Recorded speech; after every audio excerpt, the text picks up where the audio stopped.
નમસ્કાર, Cook with રાધિકામાં તમારા બધાનું સ્વાગત છે। આજે આપણે બનાવીશું એકદમ ટેસ્ટી અને હેલ્ધી એવા વેજીટેબલ્સથી ભરપૂર મિક્સ વેજીટેબલ પરાઠા। આપણે તેમાં ઘણા બધા વેજીટેબલ્સ તથા ચીઝ, પનીર બધું જ નાખવાના છીએ, તેથી તે હેલ્ધી તો છે જ, પરંતુ સાથે ટેસ્ટી પણ એટલા છે જ। તો ચાલો મિક્સ વેજ પરાઠા બનાવવાનું શરૂ કરીએ।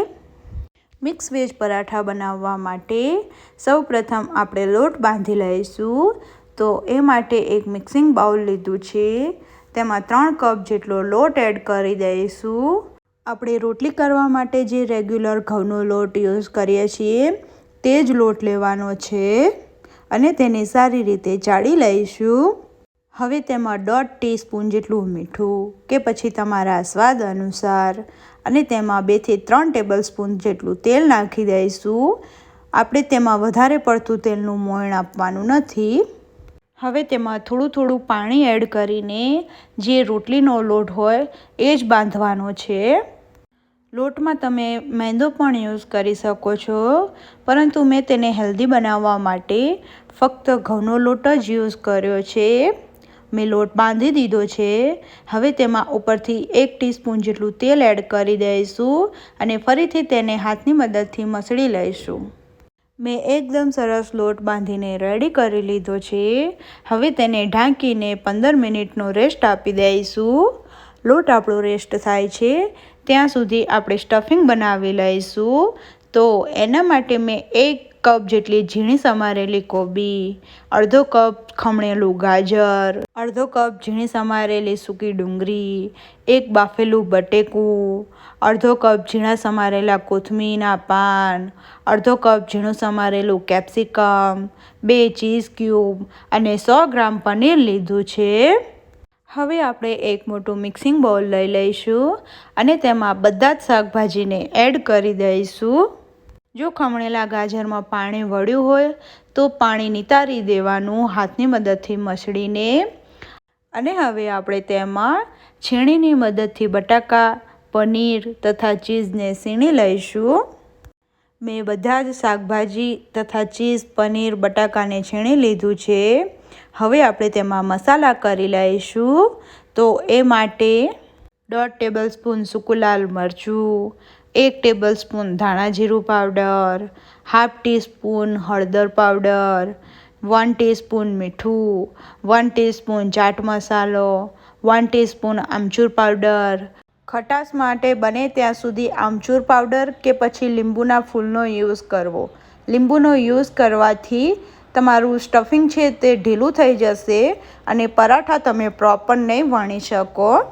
હવે તેમાં 1/4 ટીસ્પૂન હિંગ, 1/2 ટેબલસ્પૂન ગરમ મસાલો, 1 ટેબલસ્પૂન તલ અને 1 ટેબલસ્પૂન લીલું મરચાંની પેસ્ટ એડ કરી દઈશું અને હવે બધી જ વસ્તુને હાથની મદદથી સારી રીતે મિક્સ કરી લઈશું। વેજીટેબલ્સમાં મીઠું તથા ચાટ મસાલો એડ કરવાથી પાણી વળે છે, એટલા માટે તમારે જ્યારે પરાઠા વણવાના હોય ત્યારે જ તેમાં મસાલા કરવા। મેં બધી જ વસ્તુને સારી રીતે મિક્સ કરી દીધું છે અને આ સાઈડ આપણો લોટ પણ સારી રીતે સેટ થઈ ગયો છે। હવે આપણે તેમાંથી મીડિયમ સાઇઝનો લુવો કરી લઈશું અને તેને ગુલ્લું બનાવી લઈશું। ઘઉંના કોરા લોટથી તેને ડસ્ટિંગ કરી લઈશું અને તેની મીડિયમથી કેવી રોટલી બનાવી લઈશું। હવે તેમાં 2 ટેબલસ્પૂન જેટલા સ્ટફિંગનો બોલ બનાવીને મૂકી દઈશું અને રોટલીની બધી જ સાઇડ્સને ભેગી કરીશું, જે રીતે આપણે મોદક બનાવતા હોય એ રીતે, અને ઉપરથી સીલ કરીને વધારાનો લોટ નીકાળી દઈશું। હવે હાથની મદદથી થોડું ફ્લેટ કરીશું અને ફરીથી તેને ઘઉંના લોટથી ડસ્ટિંગ કરી લઈશું અને હવે આ લુવાને હાથની મદદથી જ થોડું પહેલાં ફ્લેટ કરી દઈશું। આપણે બંને સાઇડ્સ ફેવરીને ફ્લેટ કરવાનું છે, જેથી પરાઠાની બંને સાઈડ સ્ટફિંગ સારી રીતે ફેલાઈ જાય। પરાઠાને હવે આપણે એકદમ ખુલ્લા હાથે વણી લઈશું। પરાઠાને બંને સાઈડથી ફેવરીને વણવાનું છે, જેથી એક સાઈડ પતલું અને એક સાઈડ જાડું ના થઈ જાય અને આ રીતે બંને સાઈડ્સથી ફેવરીને વણવાથી સ્ટફિંગ પણ તેમાં સારી રીતે ફેલાઈ જશે બધી જ સાઈડ્સથી। મેં પરાઠાને સારી રીતે વણી લીધું છે અને તમે જોઈ શકો છો કે જરા પણ સ્ટફિંગ બહાર આવ્યું નથી કે પરાઠું તૂટ્યું નથી. હવે આપણે આ સાઈડ પરાઠાને શેકવા માટે તવી ગરમ થઈ ગઈ છે. તવી ઉપર પરાઠું મૂકી દઈશું. પરાઠાને તવીમાં એક સાઈડ કૂક કરવાનું છે. પરાઠાને તવીમાં નાખી 1 મિનિટ જેટલો સમય થઈ ગયો છે. હવે તેની સાઈડ્સ ચેન્જ કરીને ઉપરથી બટર લગાવી દઈશું. તેની સાઈડ ચેન્જ કરીને પણ બટર લગાવી દઈશું. હવે તેને મીડિયમ ગેસની ફ્લેમ પર બંને સાઈડ ફેરવતા જઈને સારી રીતે શેકી લઈશું. પરાઠાને તમે ઘી કે તેલથી પણ શેકી શકો છો, પરંતુ બટર તથા ઘીમાં સારો ટેસ્ટ આવે છે, એટલા માટે એનાથી શેકવું. તમે જોઈ શકો છો કે પરાઠું હવે બંને સાઈડથી સારી રીતે શેકાઈ ગયું છે. તેને એક સર્વિંગ ડીશમાં લઈ લઈશું. હવે પરાઠાને આપણે જે રીતે પિઝાને ટ્રાયેંગલ કટ કરીએ છીએ એ રીતે કટ કરીશું અને ઉપરથી તેના લેયરને આ રીતે ખુલ્લા કરીશું. તમે જોઈ શકો છો કે પરાઠામાં સ્ટફિંગ બધી જ જગ્યાએ સારી રીતે સ્પ્રેડ થયું છે.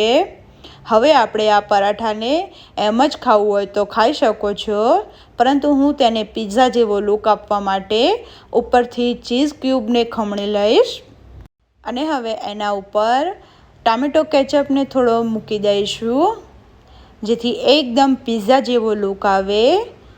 તો તમે પણ આ રીતે મિક્સ વેજીટેબલ પરાઠા ઘરે જરૂરથી બનાવો, જે ખૂબ જ ટેસ્ટી લાગે છે.